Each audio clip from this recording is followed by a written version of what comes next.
పేరు సొంటి సురేష్ అండి. నేను బాపట్ల నుంచి వచ్చాను. బాపట్ల జిల్లా రేపల్లె. ఇక్కడ రావడానికి గల కారణాలు ఏంటి ఏమంటారు? కారణం అంటే ప్రధానంగా మెగా డిఎస్సిలో అక్రమాలు జరిగినాయని అపోజిషన్ వాళ్ళు చేయడం వల్ల అది కాదు, కరెక్ట్ కాదు, మేము మెరిట్ ద్వారా ఉద్యోగాన్ని సాధించామని చెప్పి అవడం కోసం మేము అభ్యర్థులందరూ ఈరోజు ఆత్మగౌరవ ర్యాలీ అనే పేరుతో ఈరోజు ర్యాలీకి విజయవాడ వచ్చామండి. మేము మరి 16,000 ఉద్యోగాల్లో సిబిఐ ఎంక్వైరీ జరగాలి, సమగ్ర దర్యాప్తు చేయాలి అనేసి ప్రతిపక్షం ఆరోపణలు చేస్తున్నారు. ఏం చెప్తారు? ఇప్పుడు సిబిఐ ఆల్రెడీ హైకోర్టుకి వెళ్ళారు అక్రమాలు జరిగినాయని. హైకోర్టు ఎటువంటి ఆధారాలు లేవని చెప్పి కొట్టేసింది. హైకోర్టులో కొట్టేసినప్పుడు ఇటు సుప్రీంకోర్టుకి వెళ్తే సరిపోతుంది కదా. అప్పుడు సుప్రీంకోర్టు నిజమైన ఆధారాలు ఉంటే అప్పుడు సిబిఐ ఎంక్వైరీకి సుప్రీంకోర్టు ఇస్తుంది కదా. హైకోర్టుకి నుంచి సుప్రీంకోర్టు వెళ్లకుండా సిబిఐ ఎంక్వైరీ అంటాం కదా, దాంట్లో అది అర్ధరహితం అని ఇక్కడే అర్థమవుతుంది మనకి. మరి గతంలో ఎలాంటి డిఎస్సి నోటిఫికేషన్ ఇవ్వలేదు. ఈసారి గత 5 సంవత్సరాలు ఎటువంటి డిఎస్సి నోటిఫికేషన్ ఇవ్వలేదు. అంతకుముందు 2012 కానీ 14 కానీ 18 కానీ ఈ టీడీపీ గవర్నమెంట్లోనే డిఎస్సి నోటిఫికేషన్ వచ్చింది. కానీ వైసీపీ గవర్నమెంట్ 5 సంవత్సరాలు ఎప్పుడూ ఇవ్వలేదు. లాస్ట్లో 6,000 పోస్టులతో డిఎస్సి వేస్తున్నామని చెప్పారు. కానీ అది ప్రకటించేది అమల్లోకి వచ్చే లోపలికి ఎలక్షన్ కోడ్ రావడం వల్ల అది కూడా రద్దు అయిపోయింది. కాబట్టి వాళ్ళు ఇవ్వలేక ఇచ్చిన వాళ్ళ మీద నిందలేయటం తప్ప ఇది సరైనది కాదు అని చెప్పి మేము భావిస్తున్నామండి. గతంలో మేము ఇచ్చిన నోటిఫికేషన్కే ఈసారి 6,000 ఉద్యోగాలు భర్తీ చేయడం జరిగింది అనేసి వాళ్ళు ఒక పక్కన అంటా ఉన్నారు. ఏమంటారు? వాళ్ళు గతంలో 6,000 పోస్టులు ఇస్తున్నామని చెప్పారు. కానీ 6,000 పోస్టులు కూడా లేవు అని చెప్పారు. అసలు పోస్టులే లేవు, ఉన్న వాటిలో మేము కష్టపడి 6,000 ఇస్తున్నాం అన్నారు. తర్వాత వీళ్ళు 16,000 పోస్టులు అనేవి భర్తీ చేయడం జరిగింది. మరి పోస్టులు లేనప్పుడు వీళ్ళు 5 సంవత్సరాలు ఎటువంటి పోస్టులు భర్తీ చేయకుండా ఎలా కాలక్షేపం చేశారనే దాన్ని బట్టి మనకు అర్థమవుతుంది. మరి ఇప్పుడు మరొక నోటిఫికేషన్ డిఎస్సి ప్రిపేర్ అవుతాం, ఏం చెప్పాలనుకుంటున్నారు?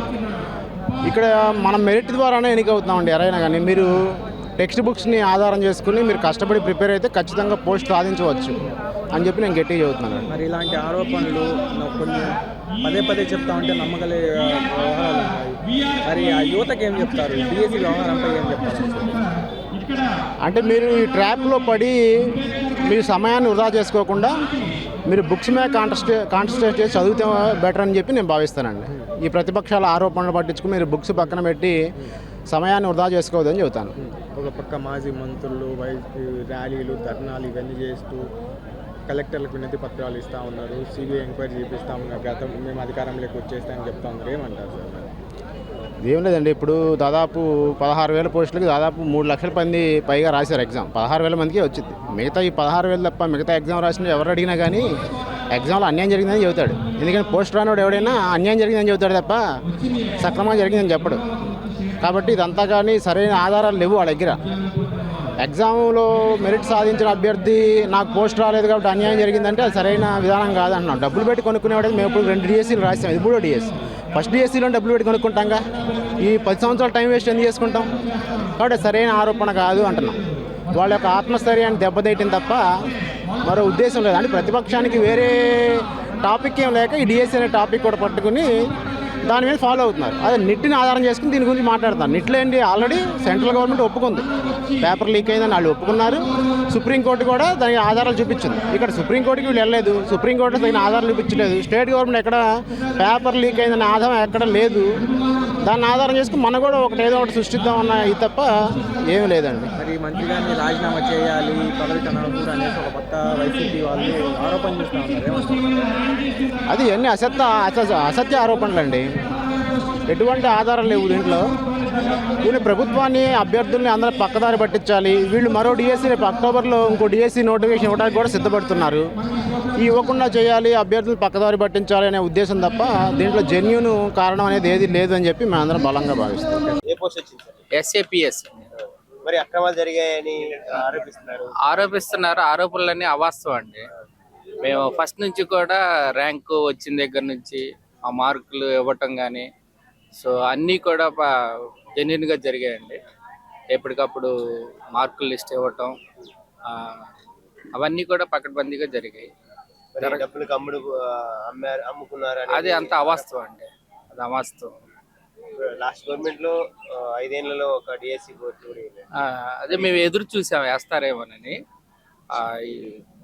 వేయలేదు. వేసిన వెంటనే మేము అప్పటి నుంచి ప్రిపరేషన్లోనే ఉన్నాము. సో ఈ గవర్నమెంట్ రాగానే డిఎస్సి వచ్చింది. మేము ఇప్పుడు విజయవాడ రావడానికి కారణం ఏంటంటే, విజయవాడ రావడానికి కారణం ఇది దగా డిఎస్సి అని చెప్పేసి చెప్తా ఉన్నారు. సో అది నిజం కాదు అని చెప్పేసి మేమందరం కూడా ఏకమై ఇక్కడ రావడం జరిగింది. ఇప్పుడు నెక్స్ట్ డిఎస్సి పోస్ట్ కూడా మరీ రిలీజ్ చేయబోతున్నారు. ఆ. ఆ స్టూడెంట్స్ కి ఏం చెప్తారండి?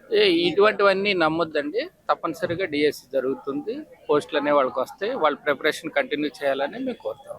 ఇలాంటి ఫేక్ వార్తలు నమ్మొద్దనే చెప్తున్నారు. చదువుకునే వాళ్ళు ఇవన్నీ నమ్మకూడదు కదా. వాళ్ళ మోటివ్ ఏందో, వాళ్ళ ఉద్యోగ ప్రయత్నంలో భాగంగా ముందుగానే వెళ్ళాలి. ఇటువంటి జరిగినా జరగకపోయినా సో వాళ్ళు ముందుకెళ్తేనే ఉద్యోగం సాధించగలుగుతారు. డిఎస్సి అని ఆరోపిస్తున్నారు వైసీపీ వాళ్ళు. దాని గురించి ఏమంటారు? ఇది దగా డిఎస్సి కాదండి, మెగా డిఎస్సియే.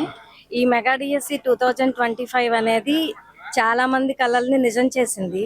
ఈ రోజు మేమందరం టీచర్లుగా ఉన్నాము అంటే ఈ మెగా డిఎస్సి వల్లనే.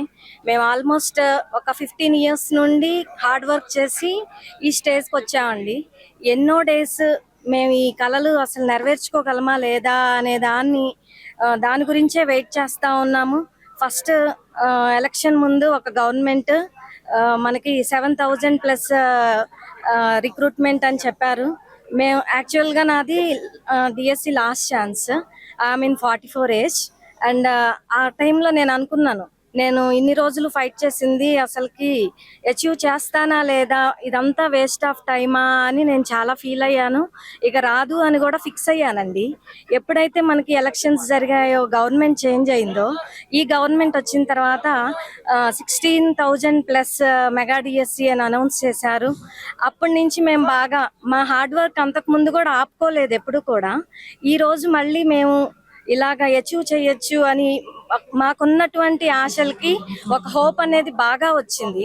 అలా రావడం వల్ల ఇంకా హార్డ్ వర్క్ చేసాము. Number of hours hard work చేసి మేము చేసే జాబ్స్ని కూడా పక్కన పెట్టి దీనికోసమే కష్టపడ్డామండి. ఇప్పుడు మేము ఎప్పుడైతే రిక్రూట్ అయ్యి జాబ్లో జాయిన్ అయ్యామో ఆ టైంలో మాకు తెలిసిన వాళ్ళందరూ ఈ ఏజ్లో మీరు చాలా బాగా అచీవ్ చేశారు, చాలా గ్రేట్ అని చెప్పినప్పుడు చాలా హ్యాపీగా ఫీల్ అయ్యాము. కానీ ఇప్పుడు వీళ్ళందరూ చేసే ఆరోపణలు ఏవైతే ఉన్నాయో 1 year కూడా కంప్లీట్ అవ్వకుండానే మమ్మల్ని రెస్పెక్ట్ ఇచ్చిన వాళ్ళే ఒకవేళ వీళ్ళు కూడా కొనుక్కున్నారా ఏంటి అనే స్టేజ్లో వాళ్ళు చూస్తున్నట్టు ఫీలింగ్ మాకు వస్తూ ఉంది. సో మేము చెప్పేది ఒకటే అండి, ఇక్కడ హార్డ్ వర్క్ ఎవరైతే చేశారో, నెంబర్ ఆఫ్ అవర్స్ ఎవరైతే హార్డ్ వర్క్ చేశారో వాళ్ళందరూ కూడా రిక్రూట్ అయ్యారండి. ఎవరు ఏ పోస్టు కొనుక్కోలేదు, ఎక్కడా కూడా అలాంటిది జరగలేదు. ఈ డిఎస్సి 2025 అనేది చాలా పారదర్శకంగా జరిగింది. దీంట్లో మేము సెలెక్ట్ అవ్వడం, రిక్రూట్ అవ్వడం, టీచర్గా వర్క్ చేయడం చాలా హ్యాపీగా ఫీల్ అవుతున్నాము. దయచేసి ఎవరు కూడా ఈ రూమర్స్ని నమ్మద్దు. ఎందుకు అంటే ఫ్యూచర్లో ఎవరైనా నెక్స్ట్ రిక్రూట్మెంట్కి ఎవరైనా ట్రై చేద్దాం అనుకునే వాళ్ళు ఇలాంటివి విని డిసప్పాయింట్ అవుతూ ఉంటారు. మనకెలా వస్తుందిలే, ఎలాగో వాళ్ళు పోస్టులు అమ్మేసుకుంటారు కదా అనే ఫీలింగ్లో ఉంటారు. ఇది ఎక్కడ జరగట్లేదండి. మీరందరూ కూడా పేషెన్సీతో ఉండండి. ఎక్కువ పోస్టులతోటి మళ్ళీ తొందరలోనే ఇంకొక 2 or 3 monthsలో జరుగుతుందని చెప్తున్నారు. మీరందరూ బాగా ప్రిపేర్ అవ్వండి, మాలాగే రిక్రూట్ అవ్వండి. ఇది దగా డిఎస్సి కాదు, మెగా డిఎస్సి. ఇది ఎప్పటికీ నెంబర్ ఆఫ్ టైమ్స్ మేమందరం అదే చెప్పేది. మమ్మల్ని కానీ మా విజయాల్ని కానీ ఎవరు అగౌరవపరచద్దు మీ అబద్ధమైన ప్రచారంతో. మమ్మల్ని మానసికంగా కూడా వేదనకు గురి చేయొద్దండి. మేము కోరుకునేది అదే. అందుకోసమే ఈ రోజు మేము ఇక్కడికి రావడం జరిగింది.